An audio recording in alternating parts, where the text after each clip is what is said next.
দর্শক, জমে উঠেছে বেচাকেনা। রাজধানীর উত্তরার দিয়াবাড়ির হাটের খবরাখবর জানবো। সহকর্মী মির্জা রাকিব আমার সঙ্গে যুক্ত হয়েছেন। রাকিব, এর আগে আপনি ভিন্ন একটি হাট থেকে আমার সঙ্গে যুক্ত হয়েছিলেন। এখন যেই হাট, সেখানে আসলে বেচাকেনা জমে উঠেছেন কিনা, ক্রেতা এবং বিক্রেতারা সন্তোষ জানিয়েছে কিনা?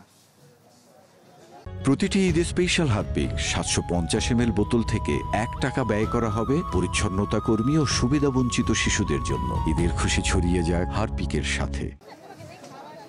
তানভীর, আমি এখন যেই হাটটিতে আছি, রাজধানীর উত্তরা দিয়াবাড়ির 18 নম্বরের সেক্টরের এই গরুর যে হাট, সেই হাটে কিন্তু আমরা এসেই বিভিন্ন ক্রেতা বিক্রেতাদের সাথে কথা বলেছি। তারা আমাদেরকে জানাচ্ছেন যে প্রত্যেকেই কিন্তু আসলে গরু কেনার জন্য উদ্গ্রীব হয়ে আছে, এবং এই যে জায়গাটি, সেখানে কিন্তু আমরা দেখতে পাচ্ছি যে গরুর যেই বেচা বিক্রি কিন্তু জমে উঠেছে।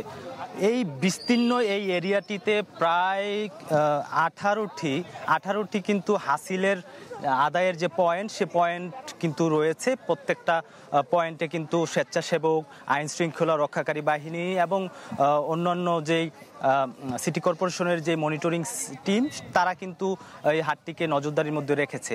তো আমরা কথা বলেছিলাম যে এই হাটটি থেকে কতটি গরু এখন পর্যন্ত বিক্রি হয়েছে। তারা আমাদেরকে জানাচ্ছিলেন যে প্রায় 900-রও অধিক গরু কিন্তু এই হাট থেকে বিক্রি হয়েছে এখন অবধি।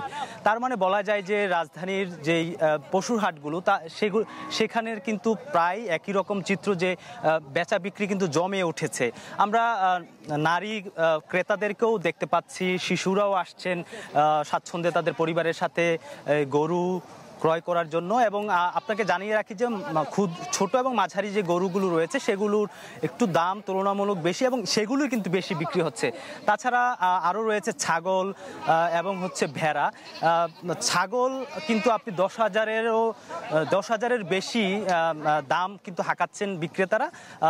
এর মধ্যেই কিন্তু ক্রেতারা কিন্তু কিনে নিচ্ছেন। এবং ভেড়ার দাম যদি বলি, বিক্রেতারা দাম হাঁকাচ্ছেন 20 থেকে 25-এর মধ্যে।